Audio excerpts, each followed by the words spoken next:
Hi friends, welcome to my channel. இன்றைக்கி நம்ம வீடியோவில் என்ன பார்க்க போகிறோம் அப்படின்னா, பூரிக்கு மசால் பண்ண போகிறோம். உருளைக்கிழங்கு பட்டாணி மசால். யூஸ்வலாக கிழங்கு நம்ம பண்ணுவோம். அதை விட இது கொஞ்சம் டேஸ்டியாக இருக்கும் கரம் மசாலா யூஸ் பண்ணி பண்ணுறதுனால. இப்போ தேவையான இன்க்ரீடியன்ட்ஸ் என்னென்னு பார்த்துடலாம். பட்டாணி எடுத்து வச்சுருக்கேன். பச்சை பட்டாணி எடுத்துக்கோங்க. நைட்டு ஊற வச்சுக்கோங்க. 2 பல்லாரி, உருளைக்கிழங்கு 2, தேங்காய் இது வந்து அரைக்கிறதுக்கு எடுத்துக்கோங்க. தேங்காய், பச்சை மிளகா 1, கேஷ்யூ நட் 3, இஞ்சி 2 துண்டு எடுத்துக்கோங்க. தக்காளி 2 எடுத்துக்கோங்க. பட்டை, பிரிஞ்சி இலை, லவங்கம், அன்னாச்சி பூ இதெல்லாம் எடுத்துக்கோங்க.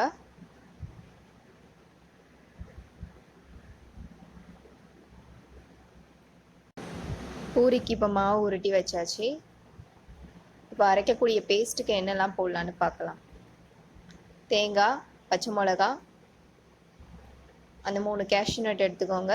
2 துண்டு இஞ்சி இதெல்லாம் போட்டு நல்லா ஃபைன் பேஸ்ட்டாக நம்ம அரைச்சி எடுத்து வச்சுக்கலாம்.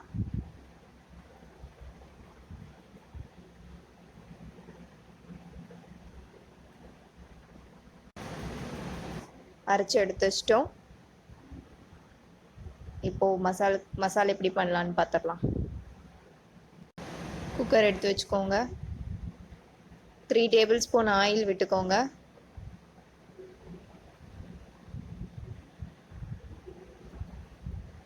ஆயில் ஹீட் ஆனதும் எடுத்து வச்சிருக்க ஸ்பைசஸ் எல்லாம் போடுங்க.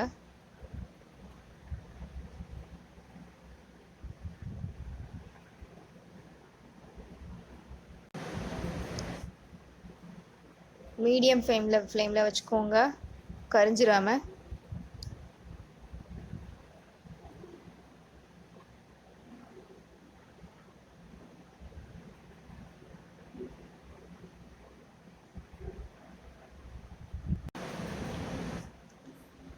இப்போது எடுத்து வச்சிருக்க ஆனியனை நம்ம வந்து போட்டுடலாம்.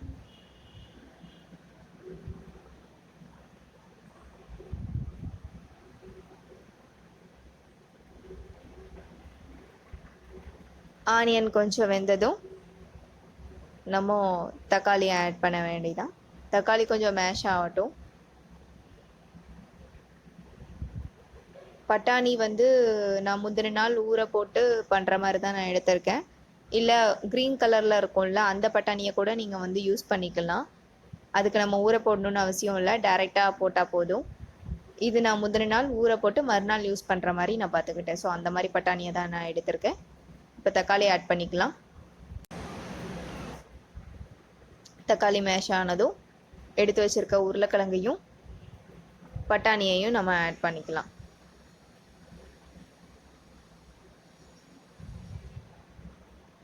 நீங்கள் சப்பாத்திக்கு குருமா பண்ணுறதுனாலும் சரி, இந்த மசாலா பண்ணுறதுனாலும் சரி, எதுக்குனாலும் கறி மசாலா யூஸ் பண்ணுறதை விட நம்ம கரம் மசாலா யூஸ் பண்ணோன்னா இன்னும் ஃப்ளேவர் உங்களுக்கு வந்து நல்ல ஃப்ளேவராக நம்மளுக்கு கொடுக்கும். ஸோ ஓகே, இப்போது மிளகாத்தூள் வந்து ஒரு 2.5 டீஸ்பூன் போட்டுக்கோங்க. காரத்துக்கு ஏற்ற மாதிரி போட்டுக்கோங்க. நான் 2.5 டீஸ்பூன் போட்டுக்கிட்டேன்.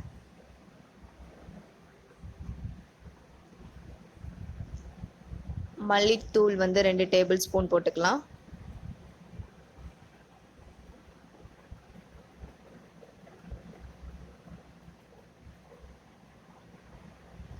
அப்புறம் கரம் மசாலா வந்து ஒரு 3/4 டீஸ்பூன், நான் எடுத்து வச்சிருக்க டீஸ்பூனில் வந்து ஒரு 3/4 டீஸ்பூன் போட்டுக்கிறேன்.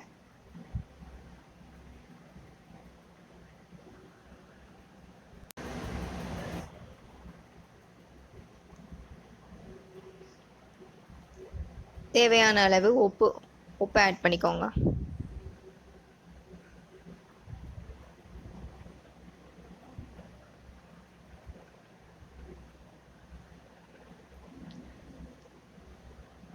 இதெல்லாம் வந்து ஒரு தடவை கிளறி விட்டுக்கோங்க.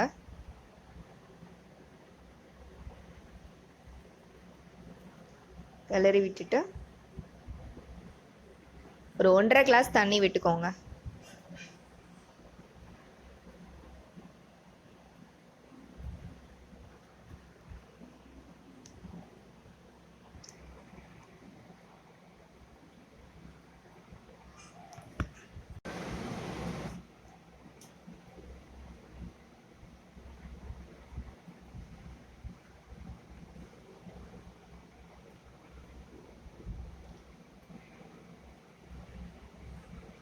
இது பூரிக்கு மட்டும் இல்லை, நீங்கள் சப்பாத்திக்கும் கூட தொட்டு சாப்பிட்டுக்கலாம். அவ்வளோ ஒரு டேஸ்டியான உருளைக்கிழங்கு பட்டாணி மசால் தான்.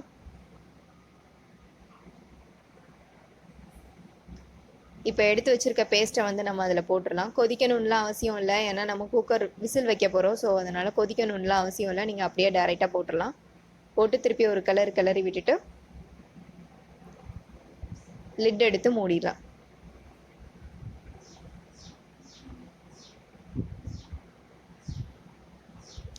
இது ஒரு 6 விசில் வைங்க. நல்லா உருளைக்கிழங்கும் பட்டாணியும் நல்லாவே மசியும் நீங்கள் 6 விசில் வைக்கும்போது. அதே மாதிரி கிரேவி கன்சிஸ்டன்சியும் கண்டிப்பாக வரும், தண்ணியாகவும் இருக்காது நீங்கள் 6 விசில் வைக்கும்போது. லிட் எடுத்து மூடிடுங்க. 6 விசில் வர நம்ம வெயிட் பண்ணலாம்.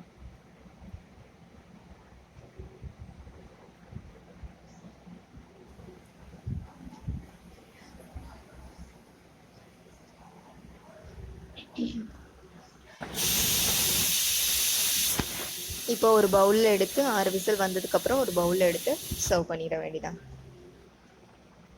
ஓகே, ரெடி ஆயிடுச்சு. இப்போ ஒரு பவுலில் ட்ரான்ஸ்ஃபர் பண்ணி நம்ம சர்வ் பண்ண வேண்டியதான்.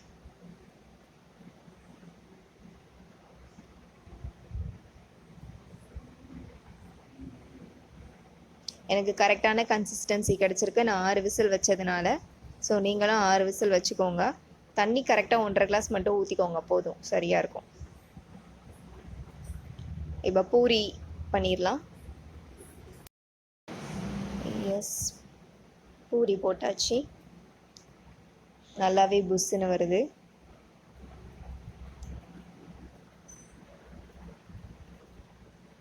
ஒரு அரை மணி நேரமாச்சும் ஊற விடுங்க, அப்போ தான் வந்து பூரி நல்லாவே சாஃப்டாக இருக்கும்.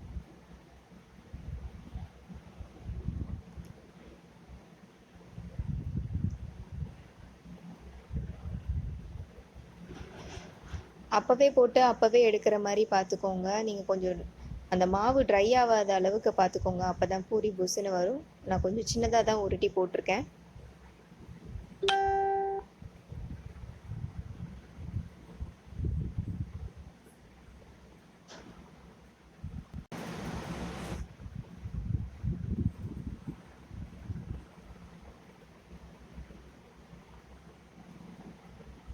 ரொம்பையும் அழுத்தி அழுத்தி தேய்க்க வேண்டாம், கொஞ்சம் தின்னாவே தேய்ச்சி போடுங்க, அப்போ தான் புஷ்ஷுன்னு வரும். அதே மாதிரி அமுக்கி அமுக்கி கொஞ்சம் எடுங்க, அப்போ தான் வந்து கொஞ்சம் புஷ்ஷுன்னு வர ட்ரை பண்ணும். அதுவும்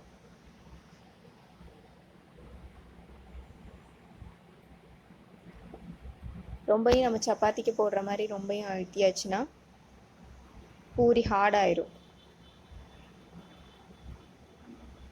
எஸ், சூப்பரான புசு புசு பூரியும் உருளைக்கிழங்கு மசாலும் ரெடி. நாங்கள் அப்லோட் பண்ணுற வீடியோ உங்களுக்கு பிடிச்சிருந்தா லைக் பண்ணுங்கள், எங்கள் சேனலை சப்ஸ்கிரைப் பண்ணுங்கள், உங்கள் ஃப்ரெண்ட்ஸ் எல்லாருக்கும் ஷேர் பண்ணுங்கள். தேங்க்யூ.